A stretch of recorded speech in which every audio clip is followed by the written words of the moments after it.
Okay, so we are back on the track. Today we will be talking about the listening section, the entirety of the listening section.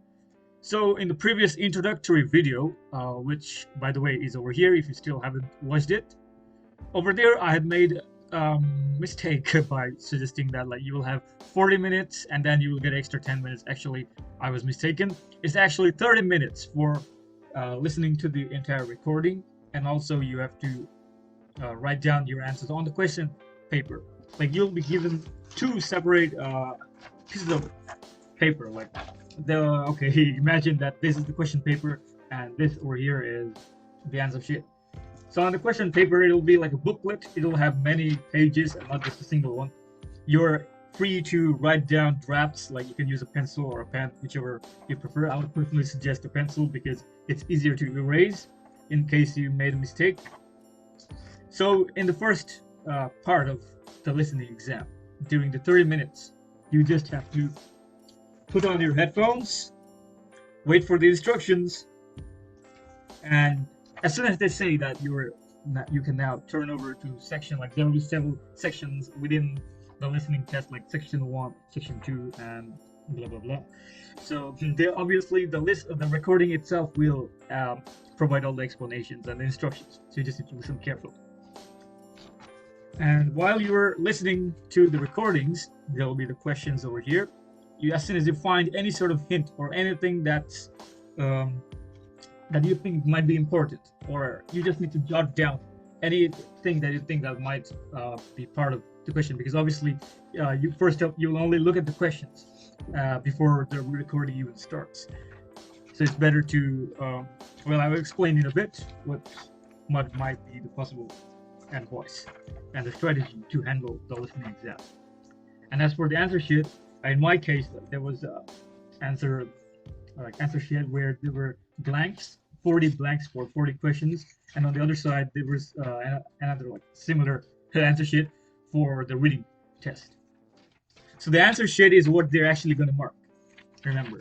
So the first 30 minutes, let me just make it clear once more.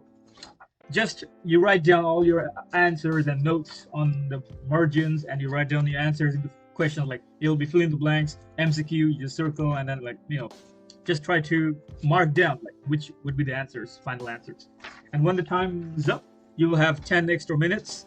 The recording itself is going to tell you that you now have 10 minutes to transfer your answers to the answer sheet, and that time you're now allowed to transfer all your answers, like write down the final answers in all the spaces provided. Now, there will be 4 sections in the listening exam. Section A, B, C, D, or it could be section 1.1, 1.2, 1.3. Just remember that 4 sections.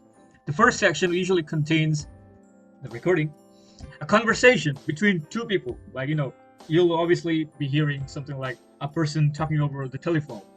For example, a man speaking to another person that he wants to book a room in a hotel or something, or maybe he has an inquiry, and so that's why he called up some sort of office. Anyways, like I think you get what I mean. There'll be 2 people, okay, 2 people talking at the same, not at the same time. I mean, like just how a usual conversation goes. Oh yes, and for the listening test, after every section, the level of difficulty increases. So beware of that. Now for section B, I mean the next section, there will be just one person speaking. For example, a tour guide. And for the third section, there will be a group discussion, most likely, because even in my case, like there was some sort of like a class or work discussion. Like there will be several people talking at the same time, and you just have to imagine that you're over there sitting right next to them, and you're just not talking. You're just listening to them, eavesdropping on what they're saying. And for the last and the fourth section, there will be just one person again, and this time they will be explaining something in technical terms. For example, a teacher might be giving a lecture or something.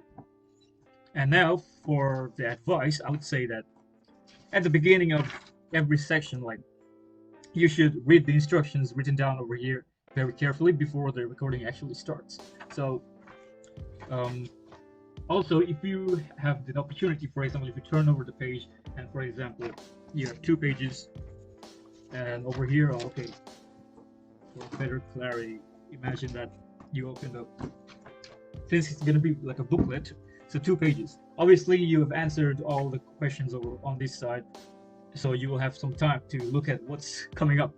So I would say that before the recording starts, have a go through the questions on the other side, so it will help you to follow the recording, and then you can easily identify the answers. You can easily understand the points that you're looking for. And after completing a section, of course, like I would say the same thing. It's better to look ahead and read the section like that's coming ahead instead of worrying about the previous or the current section that just ended. Like, forget about it. Like, just be stress-free. If you try to stress that you've forgot to answer one of them or you couldn't fill out one of the blanks, then if you keep holding on to the stress, then you'll just make it nervous, and then you'll forget about the next upcoming section as well. And it's gonna bring down your performance anyway. And sometimes you might have a list of options to choose from. So the possible answers, like, it could be like select all the answers that you think might be correct. So over there, they're not necessarily in the order that you will hear them. So they could be in alphabetical order or ascending order. It could be anything. Like, don't expect that it's going to be in the order that you're going to hear. For example, they're talking about a man wishing to book a hotel somewhere, and then suddenly he changes his mind and then chooses another location, and then the name of the hotel, for example, there are several hotel names given over here, and then you end up circling the one that you thought like you heard in the first place, and then you thought, aha, this is the one, and then later on in the recording you will find out that, oh no, he changed his mind, so you'll have to cross that out again. And yes, of course, whatever you write on the question paper will not be checked as long as you don't destroy the paper, like you tear a page or something. Like, nothing bad gonna happen. You just need to make sure to transfer your answers at the end, like when you have the 10 minutes to do so. And of course, in the recording, you have to try to listen for certain keywords and synonyms. For example, in the recording, you might hear something like, he likes going to the gym every day, and he also plays football in the evenings. So on your answer sheet, you might not find exactly the same phrase. Like, you might not find that he likes going to the gym and he plays football. No, it could also appear something like that he's an active person. How do you know that? Because you figured out that since he plays sports in the evenings and he goes to the gym, that he's an active person. So that's going to be the correct answer. Like, he's an active person. So just like that, like, some of the answers written over here might not be directly linked with the recording. You have to interpret it. It's kind of like you're trying to solve some sort of puzzle, as I always say.